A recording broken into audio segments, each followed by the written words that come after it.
آتا ہے کہ پھر انسان کا جب کوئی اپنا نہیں رہتا پھر اسے مصلی یاد آتا ہے، لیکن اگر مصلی کی عادت بچپن سے پڑ جائے نا تو پھر ذرا آسان ہوتا ہے اللہ سے دل لگانا۔ وہ اکثر آپ اس کو کہتے ہیں کہ ٹھیک ہو جائے، ایک ہی تو بیٹی ہے، وہ بھی بیچاری معذور ہے، تو کہاں دولت لے جائے۔ آج کرتا ہوں، ہم تاریخیں دیتے رہتے ہیں نا اللہ تعالیٰ کو معاذ اللہ کہ رمضان سے میں نے نیک ہو جانا ہے، عمرہ کر کے آؤں گا تو پھر میں پکا نمازی ہوں۔ خدا کے بندو، کس نے تجھے بتایا کہ رمضان تک تو زندہ رہے گا؟ کس نے خبر کی کہ عمرہ کرنے تک تو بچے گا؟ حضرت ابیب ادمی اس کو کہتے تو کہتا بڑی جلدی ٹھیک ہو جاؤں گا۔ ایک دن سویرے سویرے توبہ کرنے آ گیا۔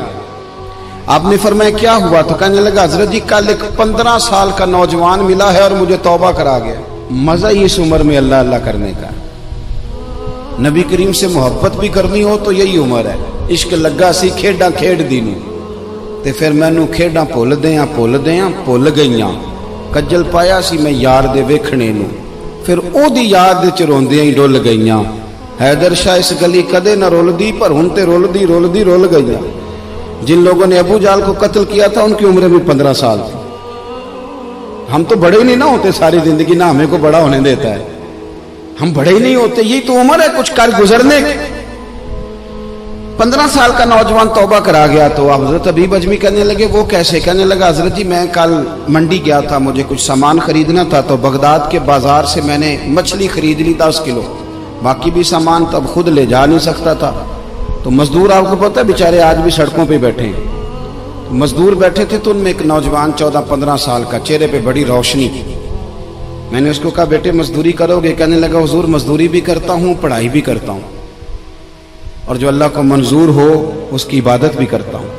میں نے اسے کہا کہ یہ میرا سامان ہے فلان جگہ پہنچانا، کیا لوگے؟ کہنے لگا 3 دینار مزدوری۔ سودا طے ہو گیا، اس نے سامان اٹھا لیا۔ کہتے ہیں رستے میں ظہر کا وقت ہو گیا، کہنے لگا چچا اگر اجازت ہو تو نماز پڑھ دوں۔ 15 سال کا جوان، کہتے میں رکھ کے نا وہاں سامان تو پھٹے پہ بیٹھ گیا، وہ نماز پڑھنے چلا گیا، باقی لوگ دیر سے آئے، وہ بچہ جلدی آ گیا۔ میں نے کہا بیٹے آپ جلدی آ گئے؟ کہنے لگے نفل چھوڑ دیے، آپ یہی نہ سمجھ لیں کہ کام چور ہے، میں بعد میں پڑھ لوں گا۔ کہتے ہیں وہ دوپہر کا وقت، رمضان بھی نہیں تھا، میں اس بچے کو نوجوان کو گھر لے گیا اور میں نے اپنی بیوی سے کہا کہ بڑا نیک ہے نمازی ہے، اور راستے میں یہ بھی ہوا ہے کہ میں نے اسے ایک دفعہ کہا ہے کہ یہ مجھے تھوڑی دیر کے لیے دے دو، گرمی بڑی ہے، تمہیں پسینہ آ رہا ہے، میں اٹھا لیتا ہوں۔ کہنے لگا نہیں چچا میں رزق حلال کھاتا ہوں، اگر آپ اٹھائیں گے تو میں 3 دینار مزدوری پوری نہیں لوں گا، پھر پیسے کم کروں گا، میں نے طے کیا ہے کہ اٹھاؤں گا۔ تو کہتے ہیں میں نے اپنی بیوی کو بتایا تو بڑی متاثر ہوئی، کہنے لگی دوپہر کا کھانا پک گیا، اسے کو روٹی کھا لیں، رمضان بھی نہیں تھا۔ کہتے میں باہر نکلا، اس کو 3 دینار تھمائے، تو میں نے کہا بیٹے ایک بات میری مانو گے؟ کہنے لگا بتائیے۔ میں نے کہا کھانا پکائے کھا لو۔ کہنے لگا میں معافی چاہتا ہوں میں نے روزہ رکھا ہوا ہے۔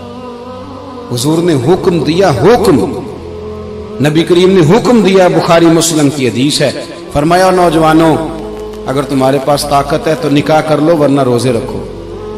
حکم دیا، یا نکاح اور یا روزے، یہ سرکار کا حکم ہے۔ بھائی نفلی روزہ نفس کی قوتوں کو کچلتا ہے، انسان میں نورانیت اور روحانیت لاتا ہے۔ کہتے وہ کہنے لگا میں نے روزہ رکھا ہے، میں اور متاثر ہو گیا۔ میں نے کہا اب کیا کرو گے؟ کہیں اور جانا ہے؟ کہنے لگا نہیں، میں جس دن 3 دینار کما لیتا ہوں پھر میں مزید لالچ نہیں کرتا، باقی وقت یا قرآن مجید پڑھتا رہتا ہوں یا نبی پاک پہ درود شریف پڑھتا رہتا ہوں۔ آپ بتائیں تو میں نے کہا کہ افطار میرے ساتھ کر لو۔ کہتے ہیں میں اسے مسجد چھوڑ آیا اور خود میں لوٹ آیا، افطار کے بعد میں اسے لایا، کھانا کھلایا، عشاء پڑھی، اس کا گھر دور تھا، میں نے ڈرائنگ روم کھول دیا، بیٹھک کھول دی، وہیں وہ سو گیا۔ میری 20 سال کی معذور بچی کبھی چل نہیں سکتی تھی، کوئی طبیب کوئی حکیم میں نے چھوڑا نہیں تھا اس کو دکھایا نہ ہو، ایک ہی بیٹی وہ بھی معذور پیدائشی۔ اس کے کمرے میں گئے، میاں بیوی اسے کھانا کھلا اور بتایا بیٹے ایک نوجوان ہے بڑا نیک ہے ہمارے گھر میں، آج بڑا پرہیزگار۔ پتہ ہے حضور نے کیا فرمایا؟ نبی کریم فرماتے ہیں جب نوجوان اٹھ کے تہجد پڑھتا ہے نا نوجوان، تو اللہ فرشتوں کے سامنے اس نوجوان پر فخر فرماتا ہے، اللہ فخر کرتا ہے کہ عمر دیکھو اور دیکھو یہ میری بارگاہ، اللہ فخر کرتا ہے، اللہ یعنی خدا خود میرے مجلس بود، اللہ فخر کرتا ہے۔ اب سوچے تو ہم نے اپنی بیٹی کو بتایا کہ نوجوان اور بڑا نیک ہے، تو کہتے ہیں وہ کھانا کھلا کے ہم واپس آ گئے، آدھی رات کا وقت ہوا تو دروازے پہ دستک ہوئی، بچی اپنے کمرے میں سو رہی تھی، ہم اپنے کمرے میں، وہ بیٹھک میں، گھبرا کے اٹھے کہ اس وقت کون ہے دروازے پہ؟ تو بیٹی کہنے لگی ابا دروازہ تو کھولنا۔ کہتے ہیں دروازہ کھولا تو 20 سال ہو گئے تھے بیٹی کو، کبھی اس نے چل کے نہیں دکھایا تھا، کبھی دوڑ کے ادھر جاتی، کبھی ادھر آتی، کہتی الحمدللہ اللہ نے میری ٹانگیں ٹھیک کر دی۔ ہم دونوں رونے لگے، اے اللہ تو کتنا کریم ہے، کیسے ہوا بیٹے سارا کچھ؟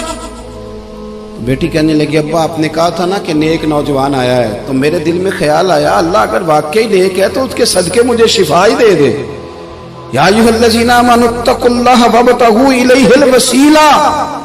تو کہنے لگی ابھی میری دعا بھی پوری نہیں ہوئی تو رب کریم نے فضل کیا ہے اور مجھے شفا عطا کر دی۔ کہتے ہم دوڑ کے اس کے کمرے میں گئے اور جب ہم نے ہاتھ رکھا تو دروازہ پہلے سے کھلا تھا، ایک خط چھوڑ گیا تھا۔ آج کل کے پیر کی کرامت ہوتی تو فیس بک پہ دے دیتا، باقیوں کو بھی ذرا بھول پتہ چلے۔ کہتے ہیں وہ خط چھوڑ گیا اپنے بستر پہ کہ اگر تم لوگوں کو مجھ سے محبت ہو گئی ہے تو میرے پیچھے نہ دوڑنا، اس رب کی بارگاہ میں جھکنا جس رب نے میرے اوپر بھی فضل فرمایا ہے اور آپ پر بھی کرم فرمایا ہے۔ میرے نوجوان دوستو، جب آپ بالغ ہو گئے تو نماز فرض ہو گئی، سچ بولنا ضروری ہو گیا، رزق حلال کھانا ضروری ہو گیا، شریعت ساری کی ساری لاگو ہو گئی۔ ایک تو درگزر سے کام لیں، دوسرا اپنی زندگی کے اندر خواہشات کو چھوڑیں۔